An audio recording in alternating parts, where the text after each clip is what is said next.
দর্শক স্বাগত জানাচ্ছি নিত্য নিউজের সরাসরি সম্প্রচার থেকে। এই মুহূর্তে আমরা অবস্থান করছি বগুড়া শহরের প্রধান যেই বাজার, সেই বাজারে ফতেলি বাজারে এই মুহূর্তে আমরা অবস্থান করছি এবং এই বাজারে আমরা একটি বিষয় লক্ষ্য করছি, আর তা হলো যে এখানে কিন্তু সোয়াবিন তেলের যে বাজার, এই সোয়াবিন তেলের বাজারে কিন্তু আসলে বেশ কিছু আমরা বিষয় লক্ষ্য করছি, যেখানে আসলে সোয়াবিন তেলের যে আমদানি, সেই আমদানিটি কিন্তু এখানে একদম নেই বললেই চলে। আর খোলা সোয়াবিনের যে বিষয়টা, সেটা স্থিতিশীল থাকলেও কিন্তু প্যাকেটজাত যে সোয়াবিন তেলগুলো রয়েছে, এই প্যাকেটজাত সোয়াবিন তেলগুলো কিন্তু আসলে কোম্পানি থেকে সরবরাহ করা হচ্ছে না। এবং তীর সহ আরও যে ব্র্যান্ড রয়েছে, সেই সোয়াবিন তেলের ব্র্যান্ডগুলো কিন্তু এখন তাদের সোয়াবিন পরিবর্তন করে সেখানে কিন্তু ক্যানোলা, সানফ্লাওয়ার সহ আরও বেশ কিছু নামের কিন্তু তেল বাজারে সরবরাহ করছে। তো এই সোয়াবিন তেলের সংকট কেন দেখা দিল এবং কেন বিভিন্ন বড় বড় কোম্পানি এবং ব্র্যান্ড যারা রয়েছে তারা কেন সোয়াবিন তেল বাজারে সরবরাহ করছে না বা বাজারে দিচ্ছে না, এই বিষয়গুলো আসলে আমরা একটু জানতে চাইবো। আমরা একটু দোকানের কাছে জানতে চাইবো যে তিনি আসলে কি বলছেন এবং এই তেলগুলো বিক্রি করে আসলে উনি আসলে কোনো প্রশ্নের সম্মুখীন হচ্ছেন কিনা, আমরা এই কথাগুলো একটু জানতে চাইবো। আঙ্কেল, একটু কথা বলবেন প্লিজ। আমরা দেখতে পাচ্ছি যে আপনার দোকানে সোয়াবিন তেলের যে বিষয়টা, সোয়াবিন তেলের প্যাকেটজাত যে সোয়াবিন তেলগুলো, প্যাকেটজাত সোয়াবিন তেল অনেক কম এবং আপনি সহ আরও দোকানি যারা রয়েছে তারা আমাদেরকে যেটি জানিয়েছিলেন যে প্যাকেটজাত সোয়াবিন তেল কিন্তু বাজারে এখন সেই পর্যায়ে সরবরাহ হচ্ছে না। তো কেন সোয়াবিন তেলের সংকট দেখা দিল এবং সোয়াবিন তেলের পাশাপাশি যে ক্যানোলা সহ, সানফ্লাওয়ার সহ আরও যে নামে বেনামে যে তেলগুলো আসতেছে, এর কারণ আপনি আসলে কি বলতে চাচ্ছেন যে ব্র্যান্ডগুলো বা প্রতিষ্ঠানগুলো কেন সোয়াবিনকে কনভার্ট করে অন্য তেলগুলো বাজারে নিয়ে আসছে, আপনি এই বিষয়ে কি বলতে চান? আমার মনে হয় হয়তো কোম্পানির নতুন করে নতুন রেট দিতে পারে তেলের, যার জন্য করে তারা তেল সাপ্লাই দিচ্ছে না বাজারে।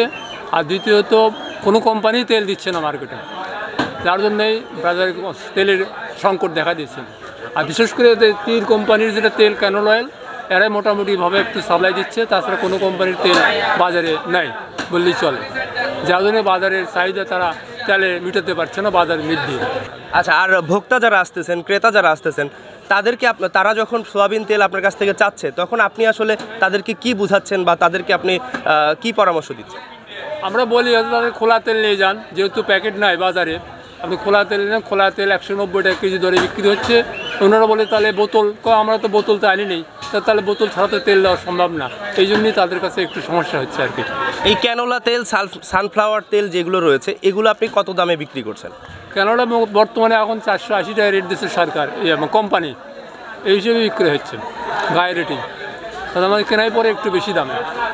তো দর্শক, আসলে এই সংকটটি আর্টিফিশিয়াল সংকট কিনা বা মধ্যস্বত্বভোগীদের কারণে এই সংকটটি হচ্ছে কিনা, এই বিষয়গুলো নিয়ে আসলে প্রশ্ন কিন্তু থেকেই যায়। দর্শক, এই মুহূর্তে আমরা ফতেলি বাজারের যিনি সভাপতি রয়েছেন, আমরা সরাসরি তার কাছে জানতে চাইবো যে এই তেলের যে বিষয়টা, এই তেল সংকটের বিষয়ে আপনার মতামতটা কি, আপনি একটু আমাদেরকে জানাবেন। বিসমিল্লাহির রহমানির রহিম।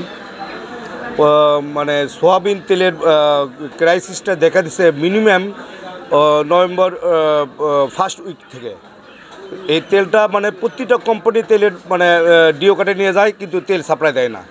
এই সাপ্লাই না দেওয়ার জন্য প্রত্যেকটা কাস্টমার তেলের মানে বাজারের মানে একটা বিভ্রান্তিকর সৃষ্টি হয়ে গেছে। এই তেলটা যদি মানে সারা বাংলাদেশে তেলের মানে যে এই ক্রাইসিসটা দেখা যায়, শুধু আমাদের ফতেলি বাজার না। আমি মানে আমরা জানি যে টিসিবি পণ্য মার্কেটে বেচা কেনা হচ্ছে, কিন্তু এইগুলো সাধারণ জনগণ শতকরা 5 জনও এই টিসিবি পণ্য কিনতে পারে না। ওনারাই মানে যে মার্কেট থেকে উধাও করে দিয়ে ওনারা আবার বাইরে এই মালটা সাপ্লাই করে।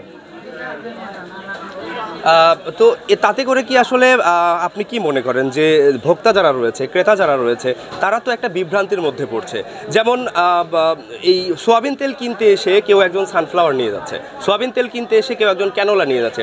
এখন পর্যন্ত কিন্তু সাধারণ যারা রয়েছে, ভোক্তা যারা রয়েছে, তারা কিন্তু ক্যানোলা সম্পর্কে তেমন কিছু জানে না। তো ক্যানোলা তেল সম্পর্কে যদি আপনি আমাদেরকে একটু বলতেন যে আসলে এটা কিসের তেল বা এটা যে বিক্রি হচ্ছে তীর, মানুষ কিন্তু ব্র্যান্ড দেখে এটা কিনছে যে ভালো ব্র্যান্ডের, নিশ্চিত ভালো কিছু, কিন্তু ভালো কিছু এই ক্যানোলাটা বিষয়টা কি, এটা কিন্তু মানুষ এখনো ক্লিয়ার জানে না বিষয়টা। এটা ক্যানোলা অরিজিনাল সোয়াবিন তেল। আচ্ছা, এই সোয়াবিনই মানে এটা মানে উন্নত জাতের মানে বীজ, এই বীজটা হচ্ছে তিন কোম্পানি নিয়ে আসাতে এই তেলটা মানে খুব ভালো জাতের তেলটা। আচ্ছা আচ্ছা এটা অরিজিনাল সয়াবিন তেলই, কিন্তু বীজটা দামি। আচ্ছা, তো এই যে সংকট, তেলের সংকট, প্যাকেটজাত তেলের যে সংকটটা, এই সংকট সম্পর্কে আসলে কেন হচ্ছে, বা এই সংকটটা কি কারণে আপনার কি মনে হয়? জাস্ট আপনি একজন সাধারণ মানুষ হিসেবে আপনার কি মনে হয় এই তেল সম্পর্কে, মানে এই সংকট সম্পর্কে? আমাদের কাছে মানে মানে কিছু তথ্য মানে এসেছে, মানে যে এস আলম গ্রুপ এই তেলটা নিয়ন্ত্রণ করতো।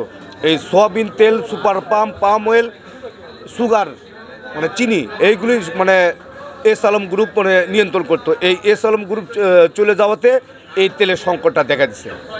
আচ্ছা, তো ধন্যবাদ আপনাকে। তো দর্শক, এই ছিল আসলে আমার কাছে ফতেহালী বাজার থেকে সর্বশেষ। পরবর্তী সরাসরি সম্প্রচারে আবারও যুক্ত হব, সে পর্যন্ত সবাই ভালো থাকবেন। আল্লাহ হাফিজ।